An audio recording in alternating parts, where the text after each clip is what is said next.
Hi dear students, तो कैसे हैं आप सभी। स्वागत है आपका फिर से एक नई वीडियो में। इस वीडियो में मैं आपको क्लास 10th के जो पोएम सेक्शन है उसके जो भी महत्वपूर्ण प्रश्न है वो मैं इस वीडियो में आपको प्रोवाइड करवाऊंगा। ये वीडियो आपके लिए बहुत ही इम्पोर्टेंट होने वाली है क्योंकि जो पोएम सेक्शन में लगभग 100 से भी अबव प्रश्न है। मैं आपको इस वीडियो में लगभग 30 प्रश्न प्रोवाइड करवाऊंगा जो कि कॉन्टिन्यूसली पिछले 5 साल से ज़्यादा में पूछे ही जाते हैं आपकी बोर्ड एग्ज़ाम में। लगभग जो मैं प्रश्न करवाऊंगा इससे आउट आपको बोर्ड एग्ज़ाम में देखने को नहीं मिलेंगे, ये मेरा पर्सनल बिलीव है। अगर किसी सिचुएशन में अगर प्रश्न आ भी जाते हैं तो आपको और में रहेंगे वो। इस प्रश्न के अलावा अगर आउट प्रश्न आ भी जाए तो भी ये रहेंगे। अगर आउट आ भी जाए तो आप उनको छोड़ सकते हो, आपके पास चॉइस रहेगी वो। तो जो भी इम्पोर्टेंट प्रश्न है आपके पोएम सेक्शन के मैं इस वीडियो में आपको प्रोवाइड करवाऊंगा। जो भी स्टूडेंट क्लास 10th में पढ़ रहे हैं और मेरा वीडियो देख रहे हैं तो please dear students, I want to you share my video for those student who study in class 10th। तो कम से कम आप ये वीडियो तो शेयर करें जो भी स्टूडेंट क्लास 10th में पढ़ रहे हैं अभी, क्योंकि पोएम सेक्शन में मोस्ट क्वेश्चन थोड़ा सर्च करने में डिफ़िकल्टी होती है और समझ में नहीं आता कि क्या पढ़े और क्या ना पढ़े।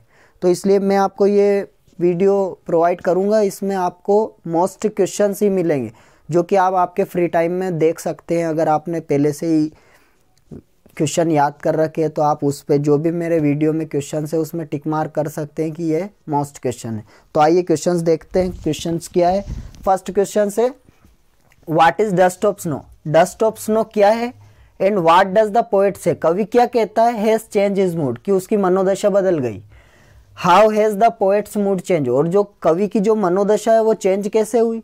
तो आइए इसका आंसर देखते हैं अपन। द डस्ट ऑफ स्नो, जो डस्ट है, डस्ट यानी होती है धूल, ऑफ स्नो, स्नो यानी होती है बर्फ। जो बर्फ की धूल है मीन यानी होता है मतलब, जो बर्फ की धूल है उसका मतलब है the fine particle of flakes of snow. Fine particle यानी होते हैं छोटे छोटे कण, जो कि छोटे छोटे कण होते हैं। जैसे कि आप अभी सर्दी के टाइम देख सकते हैं बाहर जब अपन उठते हैं तो बाहर कोहरा रहता है। कोहरा मतलब जो फाइन पार्टिकल है वो किसके, स्नो के, मतलब बर्फ के फाइन पार्टिकल है वो। तो the dust of snow mean, dust of snow का मतलब है द फाइन पार्टिकल और फ्लेक्स ऑफ स्नो, मतलब फाइन पार्टिकल छोटे छोटे कण या और फ्लेक्स यानी होते गुच्छे ऑफ स्नो, मतलब छोटे छोटे कण या गुच्छे किसके, बर्फ के। द सडन शोवर, द सडन यानी होता है अचानक, शोवर यानी होती है बौछार। In the form of dust of snow, जब अचानक से जो बौछार हुई किसके रूप में, डस्ट ऑफ स्नो के रूप में। मतलब जब डस्ट ऑफ स्नो, डस्ट यानी होती है जब बर्फ की जो धूल के रूप में जब अचानक से बौछार होने लगी तो चेंज द पोएट्स मूड, इसने क्या हुआ, चेंज, बदल दिया द पोएट्स मूड, कवि की मूड मतलब मनोदशा बदल दी। The poet's mood change, the poet's जो कवि है उसका मूड चेंज हुआ, बदल गया। फ्रॉम सैड टू हैप्पी, मतलब पहले कवि कैसा था, वो सैड था, और जब उसने ये सीन देखा तो उसकी मनोदशा कैसे बदल गई, फ्रॉम सैड टू हैप्पी, जब वो सैड से कैसा हो गया, खुश हो गया। ये मोस्ट क्वेश्चन से पूछते ही है इस क्वेश्चन को। सेकेंड क्वेश्चन है what is the message for us, हमारे लिए क्या संदेश है, इन ओवर हेक्टिक लाइफ, हमारे व्यस्त जीवन में, with reference to the poem dust of snow, मतलब क्वेश्चन बोल रहा है कि डस्ट ऑफ स्नो पोएम के माध्यम से हमारे जो व्यस्त जीवन में वो क्या संदेश है। तो आइए देखते हैं क्या संदेश है भैया। तो संदेश है द मैसेज फॉर अस, हमारे लिए संदेश है इन ओवर हेक्टिक लाइफ, हमारे व्यस्त जीवन में, हेक्टिक लाइफ यानी होता है व्यस्त जीवन, is to take the time out in nature. हम मतलब वो बोल रहा है is to take the time out in nature, मतलब वो बोल रहा है कि हमें प्रकृति को समय देना चाहिए। क्या देना चाहिए, प्रकृति को समय देना चाहिए। व्हेन एवर यानी जब, वी फील लो, जब हम कैसा फील करते हैं, लो मतलब जब हमारा मनोबल कम हो, मतलब हम डिप्रेस महसूस करें तो हमें क्या देना चाहिए, प्रकृति को समय, हमारे नेचर को समय देना चाहिए। The poets drive home the fact that, the poet कवि ड्राइव होम द फैक्ट, इस तथ्य पर जोर देता है, किस पर, ड्राइव होम द फैक्ट, इस तथ्य पर जोर देता है दैट यानी कि नेचर, प्रकृति is the healer for over wounded soul, बोल रहा है कि जो प्रकृति है वो हीलर, एक मरहम का कार्य करती है हमारी वाउंडर सोल, हमारी आत्मा पर। क्या काम करती है? प्रकृति एक मलहम का काम करती है। नेचर प्रकृति कीप एन रखना और स्पिरिट अप, जो प्रकृति है हमारी स्पिरिट आत्मा को ऊपर रखती है। And give up positive thought, और जो क्या है गिव अपन ने क्या देती है? पॉजिटिव थॉट, एक सकारात्मक ऊर्जा देती है, सकारात्मक सोच देती है। ठीक है, तो कवि यही कहना चाह रहा है कि जो कवि इस माध्यम से डस्ट ऑफ स्नो कविता के माध्यम से कवि हमें यह संदेश देना चाह रहा है हमारे व्यस्त जीवन में कि हमें जब भी हम कुछ लो फील करें या जब भी हमें मनोबल कम हो तो हमें प्रकृति को समय देना चाहिए, क्योंकि प्रकृति हमारे जो भी अगर हमारे ऐसा बोल सकते हैं अपन कि जो भी अगर कहीं लग भी जाए तो उसके लिए क्या प्रकृति हमारे मलहम का कार्य करेगी। काय का काम करेगी? मलहम का कार्य करेगी। और प्रकृति हमारी जो आत्मा है उसको ऊपर रखेगी और हमें हमेशा क्या देगी? पॉजिटिव थॉट देगी। ठीक है, अगला क्वेश्चन देखते हैं। What is hemlock tree? What is a hemlock tree? Hemlock tree क्या है? Why does not the poet write about more beautiful trees such as maple or an oak or pine? मतलब बोल रहा है कि हेमलॉक ट्री क्या है और पोएट ने हेमलॉक ट्री से अच्छे अच्छे पौधों के बारे में क्यों नहीं लिखा, जैसे कि हो सकता है maple and oak and pine. तो देखो हेमलॉक ट्री क्या है। A hemlock tree is a poisonous tree. जो हेमलॉक ट्री है, जो हेमलॉक का पेड़ है, वो एक कैसा है? पॉइजनस ट्री है, मतलब जहरीला पौधा है। With some small white flower, with some small white flower, छोटे छोटे सफेद फूलों के साथ एक जहर का पौधा है। The poet does not choose beautiful trees, और पोएट ने इस ब्यूटीफुल ट्रीज को चूज नहीं किया, मतलब चयनित नहीं किया। He choose the hemlock tree, उसने हेमलॉक ट्री को चूज किया है। To present his mood and feeling, उसने प्रेजेंट उपस्थित करने के लिए, हिज मूड अपनी मनोदशा और अपनी फीलिंग भावनाएं प्रदर्शित करने के लिए किस पौधे को चयन किया? हेमलॉक ट्री को चयन किया। तो देखो हेमलॉक ट्री क्या है? हेमलॉक ट्री एक पॉइजनस ट्री, एक जहरीला पौधा है with small flower, white flower, small छोटे छोटे सफेद फूलों के साथ जो हेमलॉक का ट्री है वो पॉइजनस ट्री है।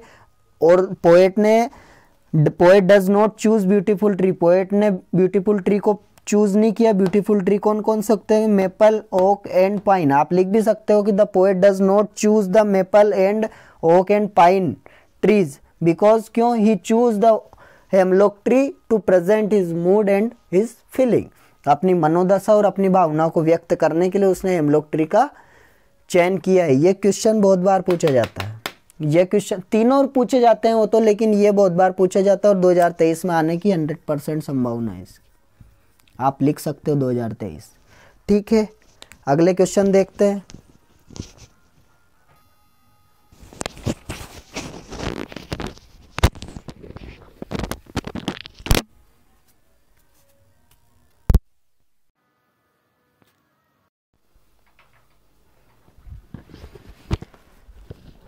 फोर्थ क्वेश्चन है my dear students. What would happen if the sun got so hot that it burst and grew colder and colder? What would happen, क्या होगा? इफ द सन गॉड, अगर सूर्य देवता so hot, बहुत गर्म हो जाएंगे, it burst और फूट जाएंगे, and grew colder and colder और बहुत ठंडे हो जाएंगे, ठंडे हो जाएंगे। तो देखो क्या होगा? If the sun get so hot, अगर सन बहुत गर्म हो जाए, दैट इट ब्रस्ट और फूट जाए, तो there will be fire everywhere, तो हर जगह क्या होगी? फायर, आग ही आग होगी। And it would lead to destruction of earth, और ये काय का कारण बनेगी? डिस्ट्रक्शन, नष्ट करने का, ऑफ अर्थ, ये पृथ्वी का नष्ट करने का कारण बनेगी। और अगर इफ इट ग्रोस कोल्डर, और अगर ये ठंडे हो जाए, तो there will be ice everywhere, तो हर जगह क्या होगी? आइस, बर्फ ही बर्फ होगी। ऑन अर्थ, पृथ्वी पर हर जगह बर्फ ही बर्फ होगी। And life in any form would not able to substance in low temperature, और अपने जीवन में इन एनी फॉर्म, किसी भी रूप में, would not be able to substance in low temperature, मतलब किसी भी रूप में जीवित रहना, इतने कम टेम्परेचर में जीवित रहना मुमकिन नहीं हो पाएगा। क्या होगा? अगर सूर्य बहुत ज़्यादा गर्म हो जाए तो वो फूट जाएंगे और हर जगह क्या होगी? आग ही आग हो जाएगी, जिससे क्या होगा? ये पृथ्वी के नष्ट होने का कारण बनेंगे। और अगर ये ठंडे हो जाएं तो क्या होगी, सभी जगह बर्फ ही बर्फ होगी, जिससे इतने कम टेम्परेचर पर कोई भी जीव पृथ्वी पर रह नहीं पाएगा।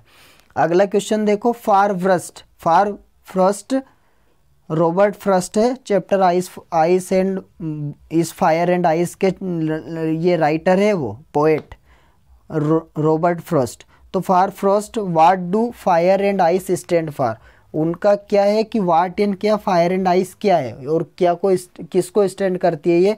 तो अकॉर्डिंग टू द फ्रस्ट के अकॉर्डिंग फायर स्टैंड फॉर, जो फायर है आग, स्टैंड फॉर ग्रीड यानी होता है लालच, कॉन्फ्लिक्ट यानी होता है संघर्ष, फुरियन होता है रोष, क्रूअलिटी मतलब क्रूअल्टी यानी क्रूरता, लुस्ट यानी वासना, एंड अवायराइज यानी लोभ।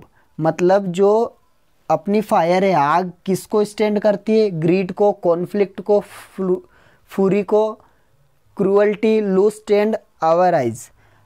वेयरएस आइज स्टैंड फॉर, और आइज किसको स्टैंड करती है, इनसेंसिटिविटी असंवेदनशीलता, कोल्डनेस शीलता, इटोलरेंस असहिष्णुता, इंडिफरेंस उदासीनता, रिजिडी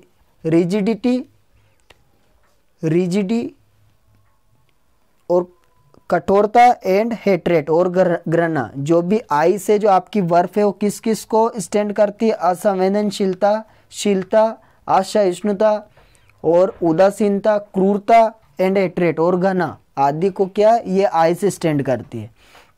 ये मोस्ट क्वेश्चन है ये, what does fire and ice stand for, ये मोस्ट क्वेश्चन है। 6th नंबर के क्वेश्चन है, what are two negative power that can destroy the world. What are two negative power, दो नेगेटिव नकारात्मक शक्तियाँ कौन सी है, दैट की कैन डिस्ट्रॉय द वर्ल्ड, जो कि संसार को नष्ट कर सकती है। तो टू नेगेटिव पावर्स आर, जो टू नेगेटिव नकारात्मक पावर शक्तियाँ है, आर अनकंट्रोल्ड डिजायर्ड यानी अनियंत्रित इच्छाएं, एंड हेट्रेट और जो घृणा होती है।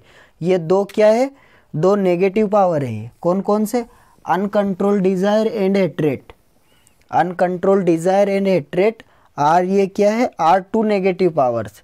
और ये क्या कर सकती है, ये संसार को नष्ट कर सकती है। The poet compare them to fire and ice, और जो पोएट है, कवि है, इसने इसकी कंपेयर तुलना की है, देम इनकी, टू फायर एंड आइस आग से और बर्फ से कवि ने इसकी तुलना की है, किस किस की, अनकंट्रोल डिजायर एंड हेट्रेट, अनियंत्रित इच्छाएं और हेट्रेट।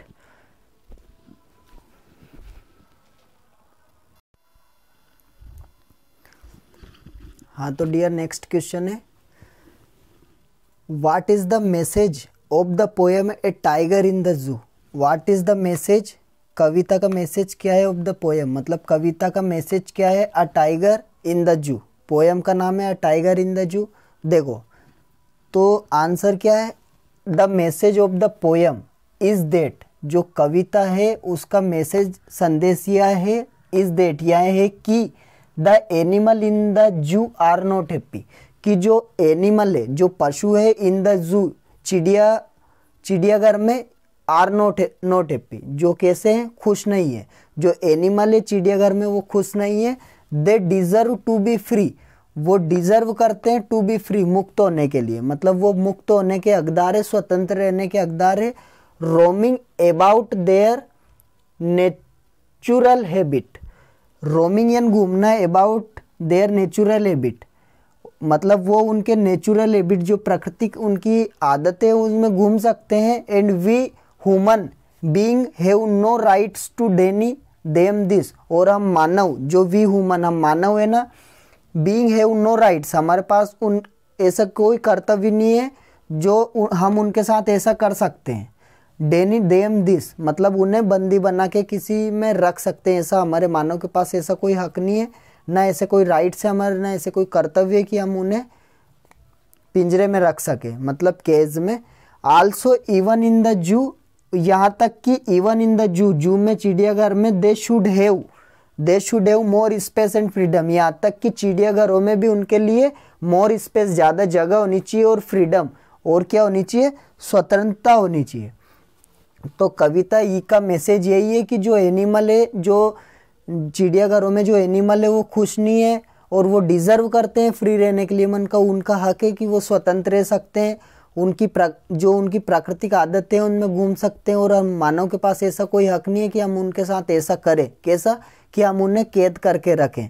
और यहाँ तक कि जो चिड़ियाघर है उनमें भी उनके लिए ज़्यादा जगह और स्वतंत्रता होनी चाहिए। देखो नेक्स्ट क्वेश्चन क्या है, what does a tiger pass his time in the जू। जो टाइगर है वो अपना समय पास कैसे करता, व्यतीत कैसे करता था इन द जू में।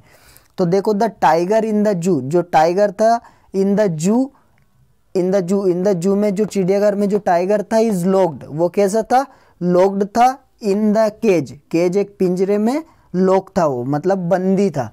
हिज मोमेंट इज रेस्ट्रिक्टेड, जो उसकी मोमेंट है, जो उसकी हलचल है, वो हलचल पर पूर्णता वो प्रतिबंधित थी उसकी हलचल। ही can not roam around freely looking for his prey, और ही कैन नॉट, वो क्या नहीं कर सकता, ही कैन नॉट रोम, वो घूम नहीं सकता था around freely looking for his pray, अपने शिकार के लिए वो आसपास फ्री तरीके से घूम नहीं सकता था। ही कैन नॉट हंट, और वो क्या नहीं कर सकता था, वो ही कैन नॉट हंट, वो शिकार भी नहीं कर सकता था। So he walk within the cage, so इसलिए ही वॉक वो चलता था विद इन के अंदर, द केज के अंदर चलता था। हियर एंड दियर, यहाँ से वहाँ, फिर वहाँ से यहाँ से वहाँ, ऐसे चलता था। क्या है, in the zoo, the tiger in the zoo locked in the cage, एक केज में वो लॉक्ड था। हिज मोमेंट इज रेस्ट्रिक्टेड, जिसकी मोमेंट थी, हलचल थी, वो पूर्णतः प्रतिबंधित थी। और he can not roam around freely looking for his prey, और वो अपने शिकार के लिए इधर उधर फ्रीली स्वतंत्र तरीके से जा नहीं सकता था।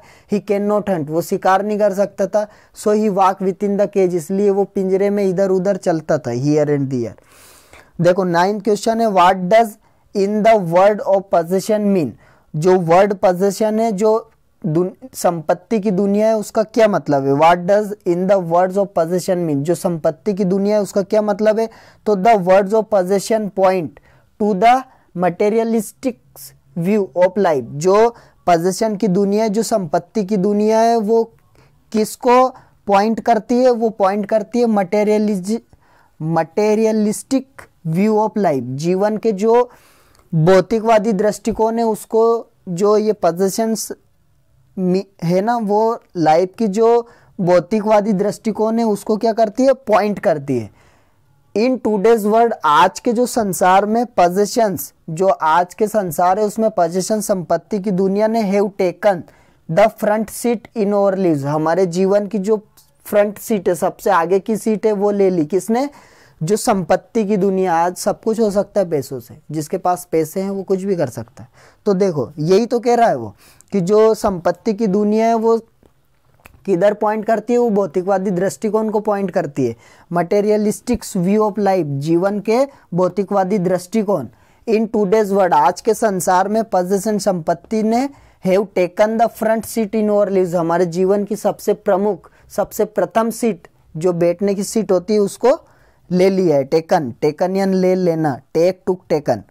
देखो 10वां क्वेश्चन है, what could Amanda do if she were a mermaid. What could Amanda क्या कर सकती थी, इफ शी वर मरमेड, अगर वो जल परी होती तो if Amanda were a mermaid, अगर वो जल परी होती तो she would be the only resident of the beautiful green sea. तो उसका एकमात्र रेसिडेंट, निवास क्या होता, ब्यूटीफुल, सुंदर, ग्रीन यानी हरा, सी, उसका एकमात्र निवास क्या होता, सुंदर हरा समुद्र। शी वुड रिलैक्स, वो क्या करती, रिलैक्स करती, एंड मूव इन द सी, और समुद्र में क्या करती, वो विचरण करती। कौन करती, मरमेड, जल परी क्या करती, मूव यानी हिलना, जाना आना, लेकिन उसके लिए अपन क्या बोलेंगे, विचरण। शी वुड रिलैक्स, वो आराम करती, एंड मूव इन द सी, और समुद्र में क्या करती, विचरण करती। She would enjoy her freedom, और वो क्या करती, वो एंजॉय करती, आनंद करती अपनी फ्रीडम, उसकी जो स्वतंत्रता थी उसको क्या करती, वो पूर्णतः आराम से मस्त होके क्या करती, उसका एंजॉय करती, अगर वो जल परी होती तो। ये जो 4 क्वेश्चन है, ये मोस्ट क्वेश्चन है, आप इसका स्क्रीनशॉट ले सकते हैं माय डियर स्टूडेंट्स।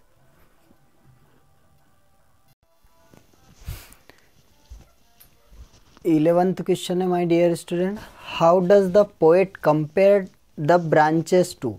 जो पोएट है, कवि है, कंपेयर तुलना करता है द ब्रांचेस टू, शाखाओं की तुलना कैसे करता है वो, तो the poet compares the branches to, जो पोएट है, कवि है, वो ब्रांचेस जो शाखा है उसकी तुलना करता है टू पेशेंट्स, उन रोगियों से newly discharge from the hospital.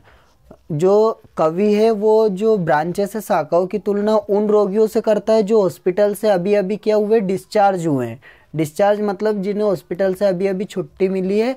And moving, और बढ़ रहे हैं अनस्टेडली, अस्थिरता से, अस्थिरता से जो बढ़ रहे हैं टुवर्ड्स द डोर, किसकी तरफ, दरवाजे की तरफ जो स्थिरता से बढ़ रहे हैं उन रोगियों से कवि ने ब्रांचेस की तुलना की है। हाँ, क्वेश्चन है कवि ने ब्रांचेस की तुलना कैसे की, तो क्या की मतलब, तो द कवि ने ब्रांचेस की तुलना उन रोगियों से की जो कि अभी अभी हॉस्पिटल से डिस्चार्ज हुए हैं और जो अस्थिरता के साथ किधर बढ़ रहे हैं, डोर, दरवाजे की तरफ बढ़ रहे हैं। सेकंड क्वेश्चन है 12 नंबर का, why were the trees moving to the forest, why were the trees, why एन क्यों वरियन थे, द ट्रीज मूविंग, ट्रीज क्यों मूव कर रहे थे, बढ़ रहे थे, टू द फॉरेस्ट, फॉरेस्ट जंगल की तरफ पेड़ क्यों बढ़ रहे थे या जा रहे थे, तो the trees described here, the trees पेड़ डिस्क्राइब्ड वर्णन करना हियर, जिन पौधों का वर्णन यहाँ हुआ है, आर ऑर्नामेंट्स,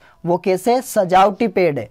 कहाँ वर्णन हुआ है, पोयम में वर्णन हुआ है। जहाँ पर पोयम में वर्णन हुआ है जिन पेड़ों के बारे में, वो कैसे हैं, वो सजावटी ऑर्नामेंट है। एंड केप्ट इनसाइड हाउस, और उन्हें कहाँ रखा गया है, केप्ट रखा गया है इन द हाउस या इन अ हाउस, उन्हें अंदर रखा गया है, घर के अंदर। कीप की सेकेंड फॉर्म है कीप, केप्ट, केप्ट, तो कीप की सेकेंड फॉर्म में उन्हें पेड़ों को, वो सजावटी पेड़ और उन्हें घर के अंदर रखा गया है। Here they feel like being in a prison, और हियर यहाँ पर दे फील, वो महसूस करते, लाइक जैसा, बीइंग इन ए प्रिजन, जैसे वो कहाँ हो, जेल में हो। ऐसा महसूस कौन करते हैं, ऐसा महसूस पेड़ कर रहे हैं। क्या कर रहे हैं कि वो महसूस कर रहे हैं, here they feel like being in a prison, वो यहाँ पे वो महसूस कर रहे हैं जैसे कि वो कहाँ हो, प्रिजन में हो, जेल में हो। सो इसलिए दे स्ट्रगल, वो संघर्ष कर रहे हैं, टू फ्री देम सेल्फ, इसलिए वो संघर्ष कर रहे हैं अपने आप को मुक्त करने की, फ्रॉम द हाउस, कहाँ से, घर से मुक्त करने की। And move towards the forest, और कहाँ जाने की, टूवर्ड्स की ओर, द फॉरेस्ट जंगल की ओर जाने की वो क्या कर रहे हैं, कोशिश कर रहे हैं।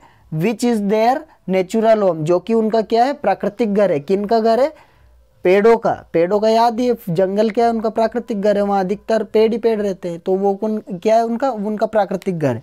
यस, 13 नंबर का क्वेश्चन है, what does the poet Sandburg think the fog is like, what does the poet, कवि क्या सोचता है, सेंडबर्ग, जो कि सेंडबर्ग कवि क्या सोचता है, फॉग इज लाइक, कि कोहरा क्या है या किसके जैसा है, तो द पोएट सेंडबर्ग थिंक्स, कवि सेंडबर्ग सोचता है, द फॉग, कोहरा is like a cat who come silently, fog किसके जैसा है, वो है किसके जैसा है, केट बिल्ली की तरह है, हूँ जो कि कम साइलेंटली, जो कि चुपचाप आता है। यस, कोहरा बिल्कुल चुपचाप आता, पता ही नहीं चलता। आप 5 बजे उठो तो कोहरा रहता ही नहीं, और सुबह जब उठो भैया तो बाहर देखो तो कोहरा ही कोहरा है, ऐसे आता है बिल्कुल चुपचाप। क्वेश्चन नंबर 14 है, how does the fog come, how does the fog come, कोहरा है वो कैसे आता है, तो द फॉग कम साइलेंटली, चुपचाप आता है, लाइक ए केट बिल्ली की तरह, and no one can sense its arrival, और कोई भी उसके आने का एहसास नहीं समझ पाता, नो वन कैन, समझ ही नहीं पाता है उसके अराइवल, उसके आने का कोई भी एहसास नहीं समझ सकता। क्वेश्चन 15 है, find 3 things, find 3 things that tell us that fog is like a cat, 3 point बताओ आप हमें जो कि हमें बताते हैं कि जो फॉग है वो केट की तरह है। तो देखो आप यहाँ से लिख सकते हो, there are 3 things that can tell us fog is like a cat are is following, मैंने डायरेक्ट पॉइंट लिख दिया। पहला है इट कम साइलेंटली, ये चुपचाप आता है, इट सिट साइलेंटली, ये चुपचाप बैठता है, थर्ड है it moves away quickly and silently, और ये क्या होता है, ये चुपचाप जल्दी से चला जाता है,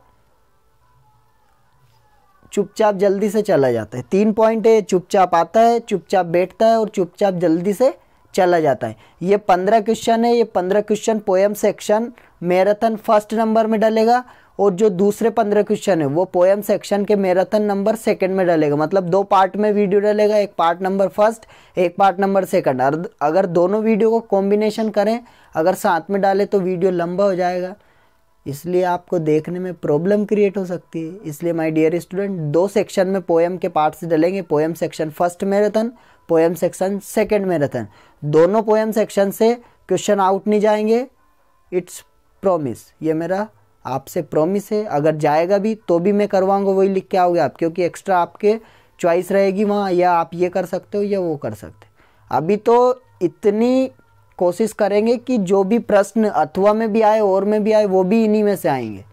बिल्कुल आप बस वीडियो को देखें, वीडियो को, ये वीडियो जो पोएम सेक्शन का मैराथन पार्ट फर्स्ट है, ये आप सभी स्टूडेंट को शेयर करें, मेरे चैनल को सब्सक्राइब करें और बेल आइकन दबाएं ताकि जो भी न्यू वीडियो डालूँ मैं आपको नोटिफिकेशन आ जाए। थैंक यू, जय हिंद, गुड नाइट।